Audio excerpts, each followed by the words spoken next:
കൃഷ്ണ ഗുരുവായൂരപ്പ ശരണം. പൊന്നുണ്ണിക്കണ്ണൻ്റെ ഉഷപ്പൂജ അലങ്കാരം രാവിലെ 4 മണിയോടുകൂടി മലർ നിവേദ്യം കഴിഞ്ഞ് ശ്രീകോവിൽ നട തുറന്നു. ആ നെയ്വിളക്കുകളെല്ലാം നല്ല പോലെ ശോഭയോടുകൂടി കത്തുന്നുണ്ട്. ആ നെയ്വിളക്കിൻ്റെ ശോഭയിൽ അതാ നമ്മുടെ പൊന്നുണ്ണിക്കണ്ണനെ കാണാം. പൊന്നുണ്ണിക്കണ്ണൻ അതാ പുഞ്ചിരി തൂങ്ങി നിൽക്കുകയാണ്. ആ പുഞ്ചിരിക്കൊരു ഭംഗി കൂടുതലുണ്ട് ഈ നെയ്വിളക്കിൻ്റെ ശോഭയിൽ. കണ്ണൻ തിരുമുഖം ചന്ദനം ചാർത്തി, നെറ്റിയിലൊരു സ്വർണ്ണഗോപിക്കുറി അണിയിച്ചു, ചെവിയിൽ ചെവിപ്പൂക്കൾ വെച്ചിട്ടുണ്ട്, മാറത്ത് ഒരു സ്വർണ്ണത്തിലകവും ഒരു സ്വർണ്ണമാലയും ചാർത്തിയിരിക്കുന്നു. പൊന്നിൻ കിങ്ങിണി കെട്ടി പട്ടുകോണകമുടുത്ത് വെള്ളപ്പട്ട് ഞൊറിഞ്ഞുടുത്തിരിക്കുന്നു. കയ്യിൽ ഓടക്കുഴലും താമരയുമുണ്ട്. സ്വർണ്ണ കിരീടം ചാർത്തി, കിരീടത്തിന്മേൽ 2 തിരുമുടിമാലകളും 2 വലിയ വനമാലകളും ചാർത്തിയിരിക്കുന്നു. അങ്ങനെ നിൽക്കണ ആ പൊന്നുണ്ണിക്കണ്ണനെ കാണാൻ എന്തൊരു ഭംഗിയാണെന്നു.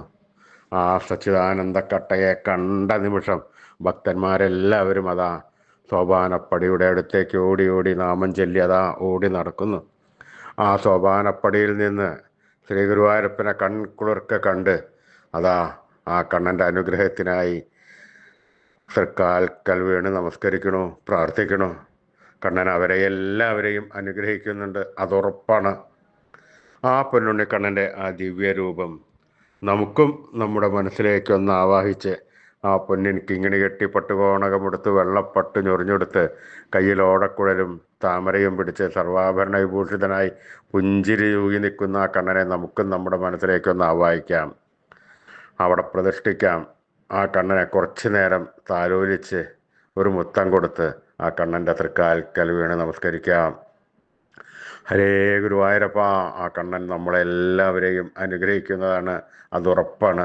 ഉറച്ച വിശ്വാസത്തോടുകൂടി സ്നേഹത്തോടുകൂടി ആ കണ്ണനെ നമ്മൾ പ്രാർത്ഥിച്ചോളൂ.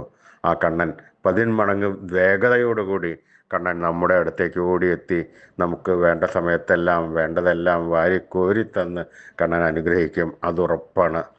യാതൊരു സങ്കോചവും കൂടാതെ ജപിച്ചോളൂ. നാരായണ നാരായണ നാരായണ നാരായണ നാരായണ നാരായണ നാരായണ. കൃഷ്ണായ വാസുദേവായ ഹരേ പരമാത്മനെ പ്രണതക്ലേശനാശായ ഗോവിന്ദായ നമോ നമഃ.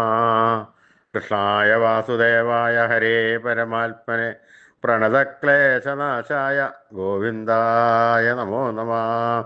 കൃഷ്ണായ വാസുദേവായ ഹരേ പരമാത്മനെ പ്രണതക്ലേശനാശായ ഗോവിന്ദായ നമോ നമഃ. അച്യുതാനന്ദ ഗോവിന്ദ അച്യുതാനന്ദ ഗോവിന്ദ അച്യുതാനന്ദ ഗോവിന്ദ. ഈ നാമത്രയ മന്ത്രം എല്ലാവർക്കും എല്ലായ്പ്പോഴും ജപിക്കാവുന്നതാണ്. ആയുരാരോഗ്യ സൗഖ്യം സർവസമ്പൽ സമൃദ്ധി സന്തതി പരമ്പരക്കെല്ലാം ശ്രേയസ് എന്നിവ ഈ മന്ത്രം ജപിച്ചാൽ മതി.